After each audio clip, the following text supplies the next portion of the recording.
या विद्यार्थी पेपरफुटीचा नीटच्या पेपरफुटीबाबत सोनम वांगचूक यांचं जे आंदोलन चालू आहे ते आंदोलन मोडीत काढण्यासाठी त्यांना उपोषणस्थळी त्यांना मदत उचलून त्यांना दवाखान्यात दाखल केलं। त्याच्या निषेधार्थ काल राहुल गांधी यांनी आंदोलन केलं, त्यांच्यावरती लाठी हल्ला केला।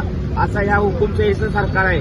हे सरकार इंग्रजांच्या सरकारपेक्षाही क्रूर सरकार आहे। सदाभाऊ खोत हे आंदोलनाचे नेते आहेत, ते विद्यार्थ्यांना आतंकवादी म्हणतात, ते आंदोलनातून तयार झालेले आहेत। तर त्यांनी कडकनाथ कोंबडी चोर सदाभाऊ खोतनी असं म्हणणं हे चुकीचं आहे, म्हणून आम्ही त्यांचा जाहीर निषेध करतो।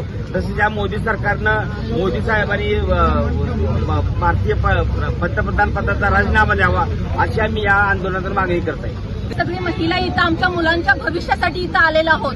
तिथं जंतर मंतरवरती कितीतरी मुलं आहेत जे आज मार खाऊन आमच्या मुलांच्या भविष्यासाठी तिथं लढत आहेत। त्यांचे सुद्धा आई वडील आहेत, त्यांना सुद्धा इतकं वाईट वाटत असेल की आपली मुलं हक्कासाठी लढत आहेत तर त्यांच्यावरती इतका घाण पद्धतीने अत्याचार होत आहे। काय गरज आहे का मुलीवरती इतक्या पद्धतीने घाण पद्धतीने अत्याचार करून त्याचे कपडे फाडण्यापर्यंत ही मजल केली। जे पोलीस होते ते रक्षक आहेत का भक्षक आहेत? त्यांना सुद्धा पैसे देऊनच या पदावरती घेतलं असेल, म्हणून या मोदी सरकारला ह्या सगळ्या गोष्टी चालत आहेत। आम्हाला ह्या गोष्टी अजिबात पटत नाहीत, कारण आमच्या मुलांचं भविष्य सिक्युअर करण्यासाठी आम्ही इथं आंदोलन करत आहोत। 19 दिवस झाले आणि 20व्या दिवशी तिथं आंदोलन घ्यायचं ठरलं होतं। त्याच्या अगोदर सोनम वांगचूक यांना दिल्ली पोलिसांनी उचलल्यानंतर दुसऱ्या दिवशी विद्यार्थ्यांनी आंदोलन घेतलं आणि त्या आंदोलनामध्ये विद्यार्थ्यांना एवढी अमानुष मारहाण त्या दिल्ली पोलिसांनी केली, अक्षरशः त्या विद्यार्थ्यांच्या हातापायातून रक्त गळत होतं। एवढी मारहाण तिथं मोदी सरकारनं दिल्ली पोलिसांना मध्ये घालून केली आहे।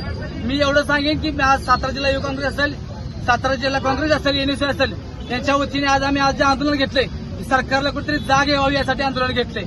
गेली 19 दिवस सोनम वांगचूक आंदोलनात बसल्यानंतर एकही त्यांचा मंत्री, एकही त्यांचा खासदार त्या उपोषणस्थळी गेला नाही आणि आता सर्वसाधारण करतोय की आम्ही तयार होतो हे आज मिटवायसाठी।